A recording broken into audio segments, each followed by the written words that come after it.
Albanian flags flying at a cemetery in Serbia. I guess that's how you know that you are in Presevo.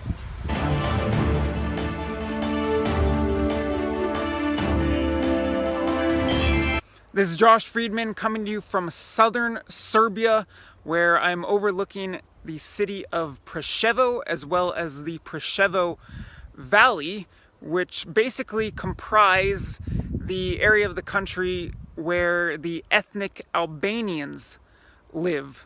Right now, this area of Serbia is in the news, and that's because there are talks, or there may be talks, going on about a possible land swap between Serbia and Kosovo.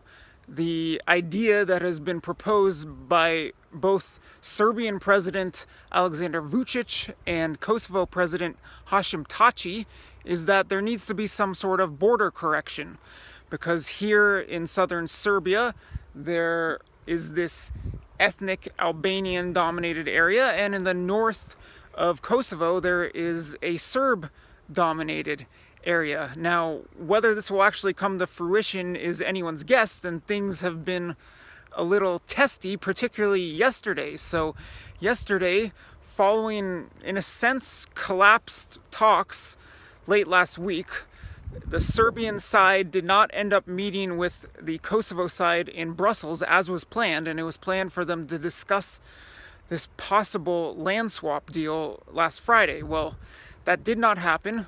And then over the weekend, Serbian President Vučić made his way down into Kosovo, and he was speaking with Serbs in northern Kosovo, and he did successfully do so in the Mitrovica area, or I guess specifically, excuse me, in the city of Mitrovica, which could possibly end up in one of these land swap proposals or possibly a deal. Mitrovica is basically the Serb stronghold that remains within Kosovo. It's a divided city, so there's the Albanian side on the south and the Serb side on the north, and I've discussed this and explained this in prior videos from Mitrovica, so I won't go more into that at the moment. But anyway, after a stop in the city of Mitrovica, Vučić tried to go elsewhere in the country and he hit a roadblock.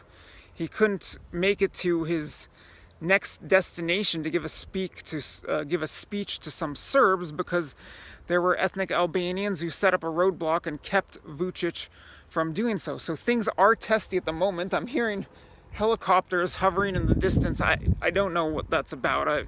There isn't any violence that has broken out, but this is a very controversial issue, as there are many critics in the region and elsewhere who say that if Serbia and Kosovo were to exchange territories, then it could lead to a domino effect, as there are plenty of other border issues in the Balkans where there are ethnicities that are, in a sense, separated from their nations.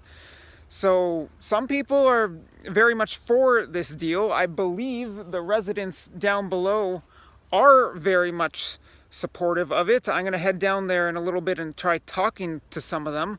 But there's actually been a multi-decade history of this city and, in a sense, valley trying to join Kosovo. So in the aftermath of the Kosovo War back in 1999, when NATO basically drove the Serb forces out of Kosovo, in the aftermath of that, there was some insurgency here conducted by ethnic Albanians, and they attempted to basically break away from Serbia and unite this Presevo area with Kosovo, even though back then Kosovo wasn't recognized as a country by anyone and it had yet to declare independence. But you fast forward to today, and from what I understand, many of the residents down here very much want out of Serbia and in Kosovo. But can some sort of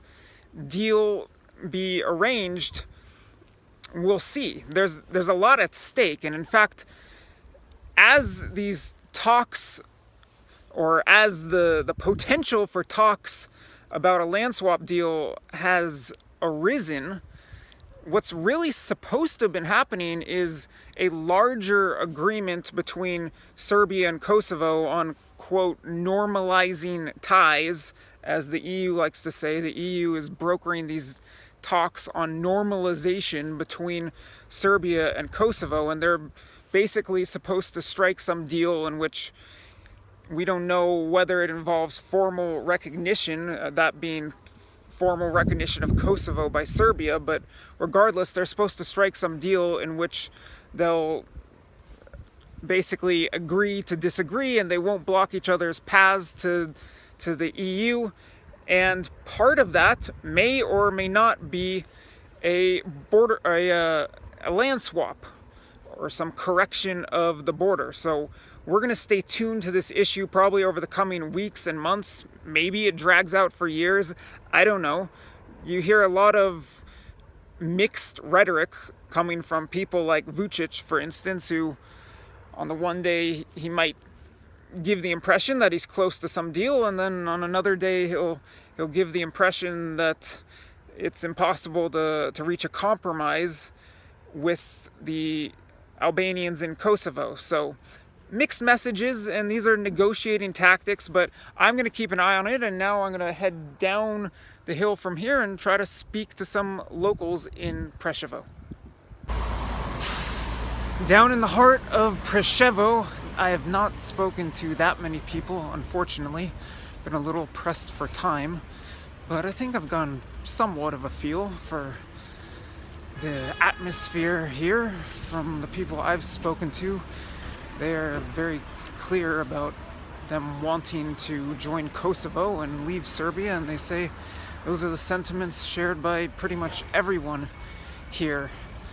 And just walking around town reminds me a little bit, I would say, of Tetovo in Macedonia. It's just got this Albanian feel to it, but it's not in Albania, nor is it in Kosovo, and quite clearly it feels much different than the rest of Serbia, and I guess that's why I would draw the comparison to Tetovo, which feels much different than the rest of Macedonia.